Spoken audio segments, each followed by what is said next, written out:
A paz do Senhor, povo de Deus, sou o pastor Marcos André e esse aqui é o Clube da Teologia, o nosso canal aí de estudo, de apoio à Escola Bíblica Dominical e ligado aí ao nosso blog, né, o Clube da Teologia. Bom, e aqui nós estamos com a lição de número 4 da editora Betel, né, a lição para adultos da editora Betel, e aí nós vamos entrar nela agora, tá? O tema desta lição é a tríplice dimensão da salvação. Esse é o tema da lição de número 4. Lembrando aos irmãos que eu vou deixar aí na descrição o link para essa lição que está publicada lá no Clube da Teologia.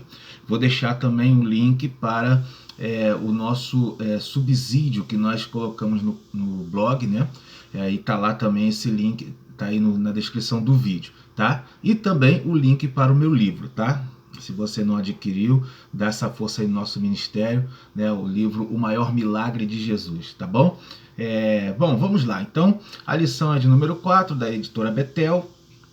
Aqui ela tem uma data, né, para 24 de outubro, mas aí cada superintendente, professor, ministra ela aí na data que melhor lhe aprover, tá? E o tema é a tríplice dimensão da salvação. Bom, nessa introdução aí, eu já separei uma parte que diz, ela abrange nosso passado, quem éramos, né? Presente, quem somos agora, e também o nosso futuro, né? E aí é o que vai tratar essa lição. Ela vai tratar da salvação nessa dimensão, nessas três dimensões do tempo aí, né? Dimensões temporais, né? Passado, presente e futuro, tá bom? Cada tópico aí vai bater uma parte, né? O primeiro tópico vai falar do passado, quem nós éramos, né? O segundo, o que somos, né? E o terceiro, o futuro, tá bom?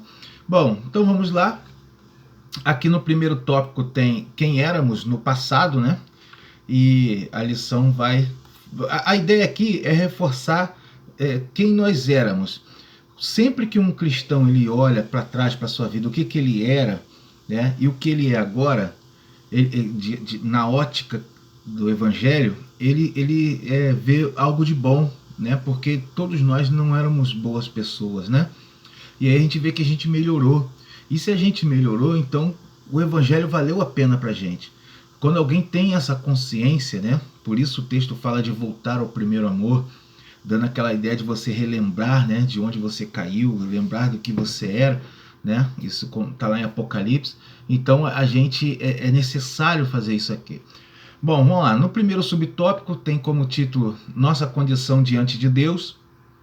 E aqui vai falar, né? Eu separei essa parte aqui, ó. Condição espiritual de todas as pessoas que não estão em Cristo, né? Então aqui eu separei essa parte dizendo como era a condição espiritual de quem não está em Cristo, né? A pessoa está morta, né? A pessoa ela tá morta espiritualmente, tá bom? Aí até tem eu coloquei assim, em Apocalipse, né? Ele trata até da segunda morte, né? No livro de Apocalipse tem aquela chamada segunda morte. Aquilo ali é a pessoa que está morta definitivamente, né? Hoje, aquele que está separado de Deus, ele está morto espiritualmente, mas ele pode ser ressuscitado, né? Espiritualmente, ele pode ser vivificado, né? Pelo Espírito Santo a qualquer momento. Mas lá em Apocalipse vai tratar de uma chamada segunda morte, que significa a separação definitiva, aquela pessoa que já está condenada ao inferno, né? Porque passou o tempo dela de aceitação, né? Ela morreu sem Jesus. Então é por isso que lá está a segunda morte, né? Bom, continuando aí, né, eu coloquei o texto de Apocalipse lá, Apocalipse 20:14, quem quiser conferir. Separei também essa parte que diz aí, ó, essa é a condição do homem sem Deus. Era assim que estávamos antes da salvação, tá? Olhando para a dimensão aí do passado, né?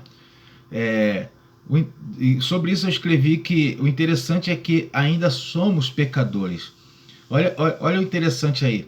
Eu fui salvo, né, por Cristo, mas eu ainda sou pecador, tá? Eu ainda sou pecador. Ou seja, eu sou pecador, mas eu não estou morto espiritualmente, né? Eu sou pecador, mas eu não estou morto, não estou morto nos meus pecados, tá? Essa é a ideia. ou seja, nós somos os pecadores diferentes, somos os pecadores que não estamos mortos, porque nós nos aproximamos de Deus. Deus nos aceitou nós sendo pecadores, né?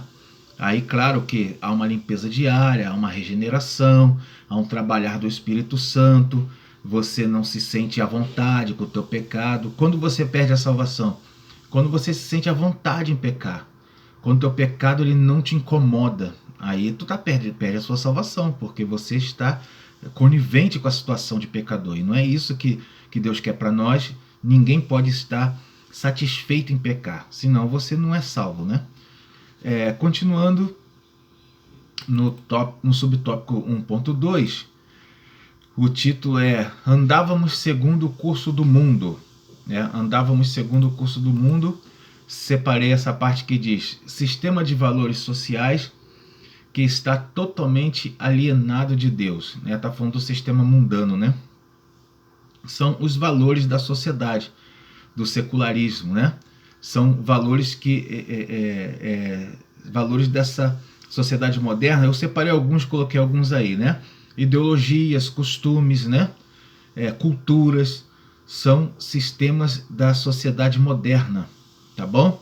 Aí eu tenho alguns aí, ó, o relativismo, hedonismo, tá? Inversão de valores, tudo isso está na sociedade moderna. As manias da sociedade moderna são sistemas de valores que estão longe de Deus, tá? E quem está apegado a esses sistemas de valores, essa pessoa ela acaba sendo aprisionado por esse sistema e fica também longe de Deus. Olha a outra parte aí que eu separei, diz assim, ó, domina a sociedade não cristã e subjuga as pessoas. Subjugar dominar, né? Ela domina essas pessoas, as pessoas não cristãs, e eu arrisco a dizer até que alguns crentes também, né? Alguns cristãos, eles se deixam levar por essa sociedade, esse mundo secular, né? Tá? Infelizmente isso é verdade. Aqui eu escrevi que essas pessoas, né, não têm forças para se libertar desse sistema secularista aí que as domina, tá? Ela não tem força. Até coloquei aqui, ó, mas Deus tomou uma providência que está apresentado nesse tópico, né? E aí, professor, professora, você pode até perguntar aos alunos qual é a providência, né? Dando aquela puxada assim para o aluno que estudou a lição, né? Vê aí se alguém estudou a lição. Você é muito importante quando um aluno responde corretamente, você enfatiza, né? Olha, a resposta correta, corretíssima, tu foi no ponto, né? Mandou bem, não sei o quê, e aí aquele aluno tá com tudo, né? Você vai e enfatiza o bom procedimento do aluno, tá? Isso aí é uma psicologia que tem, que agora me foge o nome, né? Estudei ali quando fazia a licenciatura. Bom, aqui temos o 1.3, né? O tópico 1.3 tem como título Andávamos na vontade da carne, né? Esse tópico aqui, nós vamos falar qual foi a providência, né, que Deus tomou. E aqui eu separei aqui, ó, nessa parte que diz vontade humana que é subjugada às inclinações de uma natureza pecaminosa, né? Aqui foi o Senhor Jesus, ele comentou sobre isso aqui, né? Ou seja, nós temos que fazer o que Jesus mandou. Ou seja, aqui está dizendo que a vontade humana é subjugada às inclinações da natureza pecaminosa, ou seja, a vontade humana está dominada pela natureza pecaminosa, né? Isso aqui é uma realidade. Aí Jesus usou a expressão assim, ó, se alguém quer vir após mim, negue-se a si mesmo. Essa é a expressão, negue-se a si mesmo, tá? E tome a sua cruz. Aí ele explica, né, lá em Lucas 9:23. Aqui, por que isso? O nosso coração é enganoso. O nosso coração ele é dominado por desejos. Então, por isso que essa sociedade pós-moderna nos domina, nos subjuga. Mas Jesus falou que nós temos que nos negar a nós mesmos, negar esses desejos do coração. Quando o ser humano faz isso, ele sai do jugo dessa sociedade, né? Bom, aqui tem separei também essa parte, viver de tal maneira que nossa natureza mais baixa, quer dizer, a pior parte de nós domine, né? Isso aí é como a sociedade faz, né? Faz com que a gente viva de um jeito que a parte mais baixa de nós nos domine. Aí eu continuo, escrevo sobre isso. A pessoa assim fica sob domínio da sociedade, né? Desse mundo secular, dominado, né? Ele se torna um escravo do consumismo, né? Essa sociedade, esse secularismo, passa a ditar as regras para essa pessoa, né? Do que ela tem que fazer, o que ela deve comprar, como ela deve se vestir. É assim que a sociedade domina as pessoas, e não pode dominar o cristão, não pode dominar o servo de Cristo, né? Isso aqui é o que nós estamos falando, né? Bom, retornando ali sobre a providência que foi tomada, né? A providência que foi tomada foi a salvação em Cristo, né? Tá aí na lição, professor, professora, ao fazer a pergunta para o aluno, né? Ver se eles vão responder, né? Quem responder corretamente, né? Dá um mimo aí para ele, né? Faz um elogio, porque essa foi a providência. Jesus nos salvou, Deus enviou seu Filho. Continuando aí, né? O tópico 2, o título é O que nos tornamos no presente, e aí o 2.1, o tema é Gerados em Misericórdia. Eu pulei esse propositalmente. Professor, se achar interessante, né? Pode comentar isso aí. A aula é tua, né? Eu só estou dando aqui uma ajuda. E relembrando aos irmãos, né? Eu comentei no início aqui do vídeo, mas não mostrei, né? O nosso livro, O Maior Milagre de Jesus, você pode adquirir esse material, tá? Aí pelos sites que eu coloquei lá no blog. Coloco aqui também o link no vídeo, né? Coloquei o link na descrição, tá bom? Faz aí a aquisição desse livro que você não vai se arrepender. É bom para evangelizar também, tá? Quem assim o desejar, é um excelente conteúdo, tá? Bom, no 2.2 o tema é Fomos vivificados, tá? Aí, lembra da providência que eu falei? Né? Então tá aí. 2.2, fomos vivificados. Separei essa parte que diz: Deus nos deu vida através de Cristo, mesmo estando neste estado. Tá? Aqui eu separei sobre isso o que Paulo escreve aos Romanos 5, verso 8, né? Mas Deus prova o seu amor para conosco em que Cristo morreu por nós, sendo nós ainda pecadores. Olha que maravilha. Ou seja, já tinha um plano, já tinha uma salvação pronta para nós. Cada um de nós não tinha nem se tornado pecador ainda, e já tinha uma salvação pronta para nós. Então, quando fala que Deus prova o seu amor para conosco, não se refere exatamente a cada pessoa, mas à sociedade como um todo, à humanidade como um todo. Deus prova o amor com essa humanidade, porque até aqueles que ainda não nasceram já tem uma salvação pronta para eles. Deus já está dizendo ao ser humano: tem uma salvação para você. É só você adquirir essa salvação. É só você ir pegá-la gratuitamente. Olha que coisa maravilhosa, né?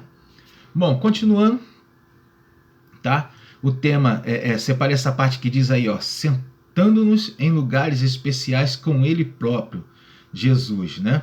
Então aqui sobre isso eu escrevi, não foi somente uma salvação do inferno, mas foi uma mudança de condição, foi uma adoção. Olha que coisa maravilhosa. O cristão, cada um de nós, não fomos somente salvos do inferno. Nós fomos adotados por Deus. Tá? Lembra do filho pródigo? Tem a lição interessante lá do filho pródigo. Ele estava afastado da casa do pai, né? Então, quando ele está sofrendo ali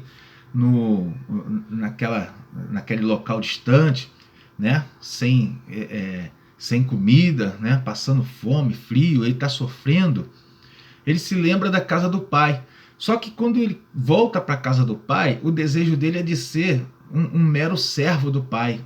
Para ele já estava ótimo.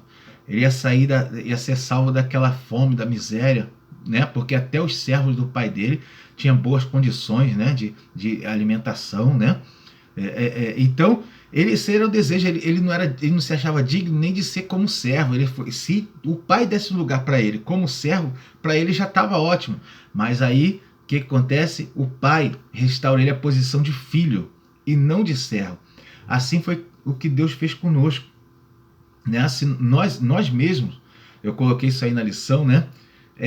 Nós mesmos, pelo que nós já erramos na nossa vida, nós chegamos à conclusão que não seríamos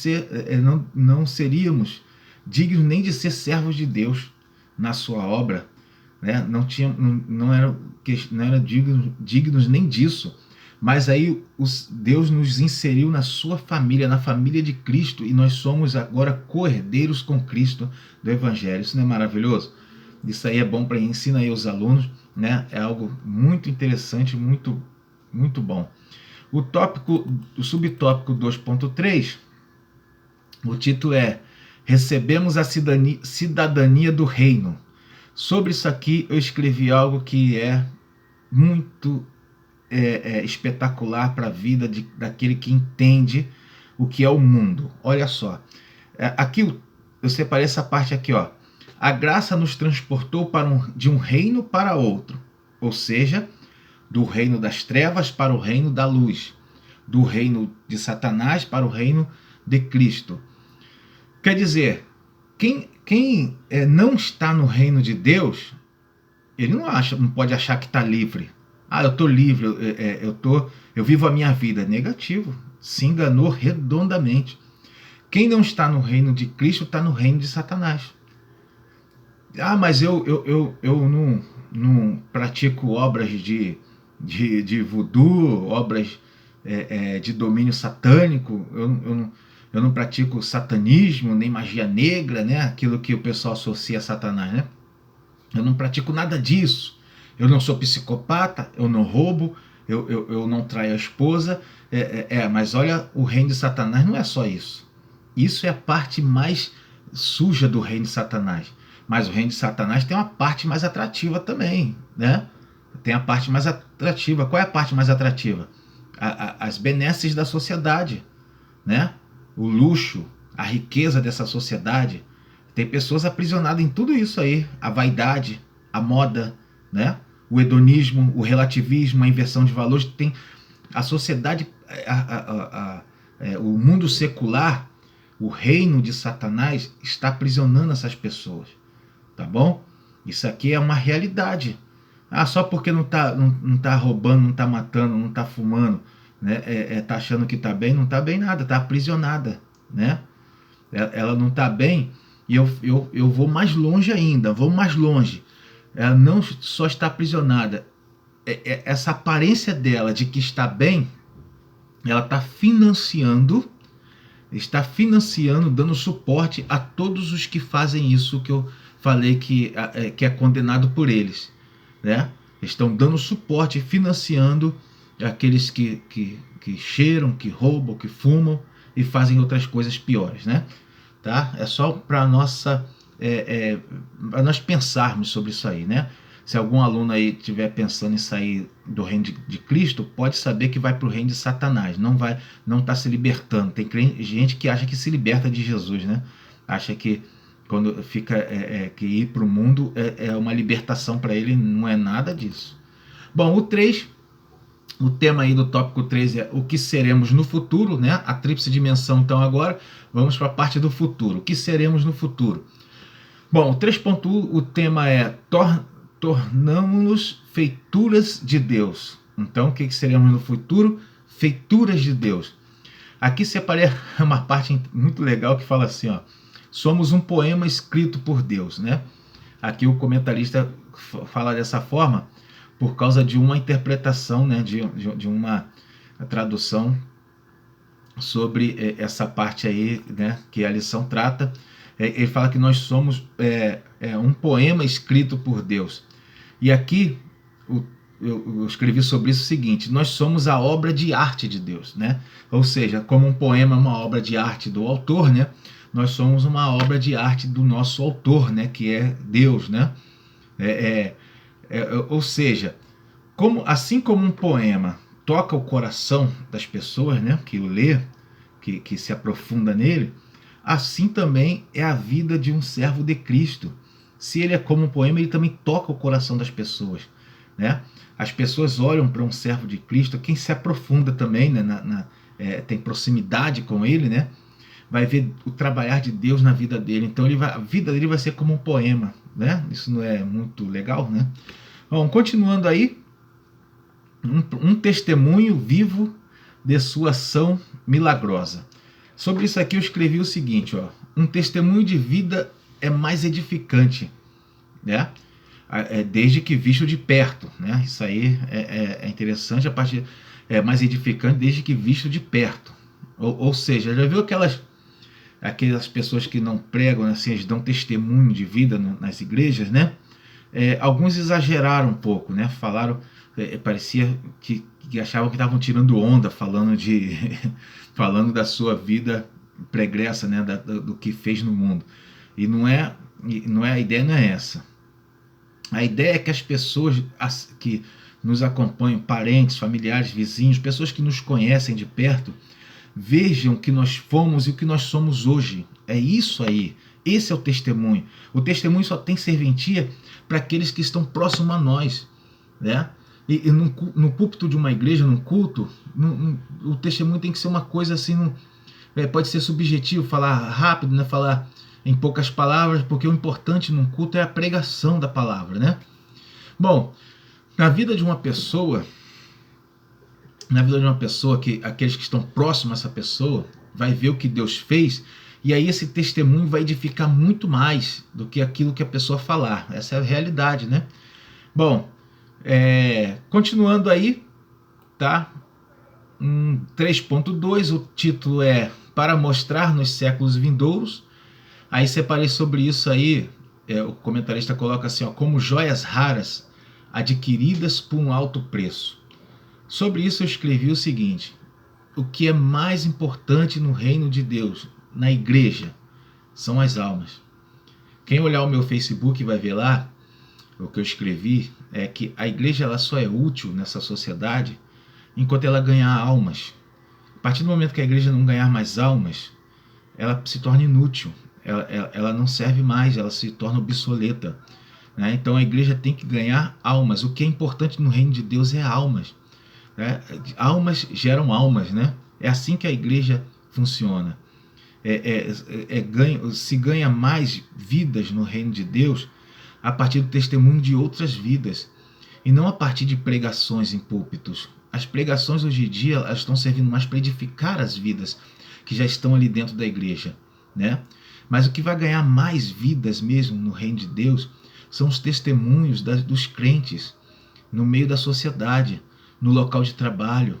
Essa é a minha pregação, essa é a máxima do evangelho que eu vivo, né? Que eu prego, que eu ensino, é que cada crente tem que ser testemunho, um testemunho vivo de Jesus na sua empresa, na sua escola, na sua vizinhança, no seu quartel, no seu trabalho, no seu hospital, aonde você for colocado crente em Jesus, você tem que ser um testemunho vivo ali.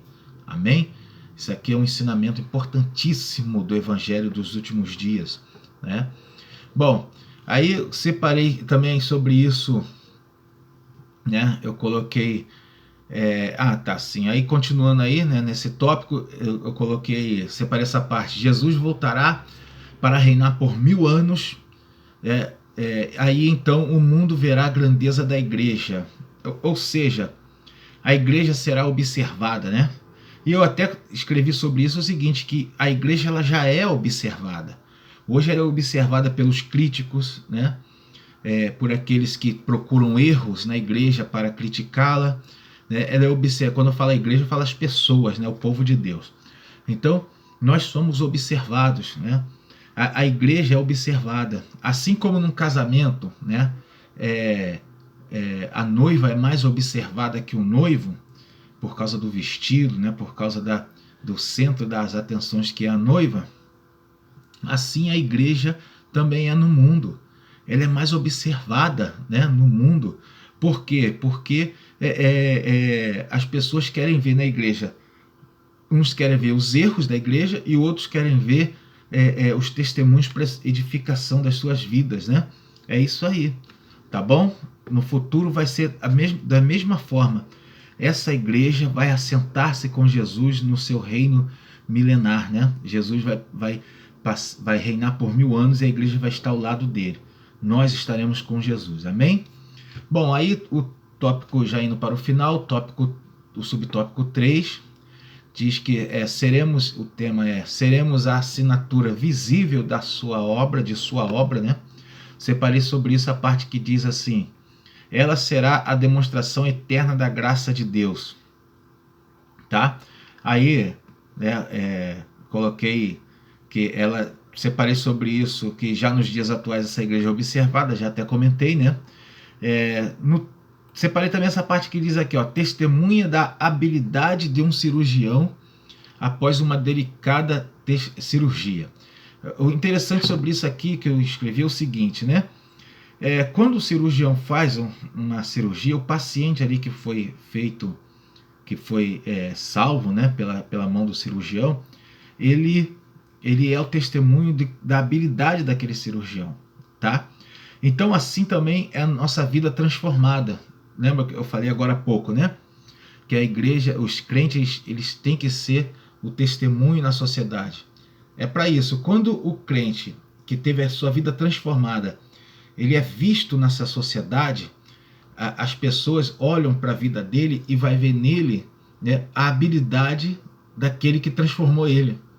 Vai ver a habilidade do Senhor Jesus na vida daquele crente, né? Essa aqui é a ideia, tá bom? Então vale a pena ensinar isso aí para os alunos, né? Para que cada aluno, para que nós sejamos testemunhas vivas. Testemunhas vivas. As pessoas não têm que olhar para nossas palavras, tem que olhar para o que nós somos, tá? Eles vão olhar o que nós somos. O que nós somos vai confirmar, aí sim, confirma as nossas palavras. Amém? Bom, nessa conclusão, separei o de praxe, né?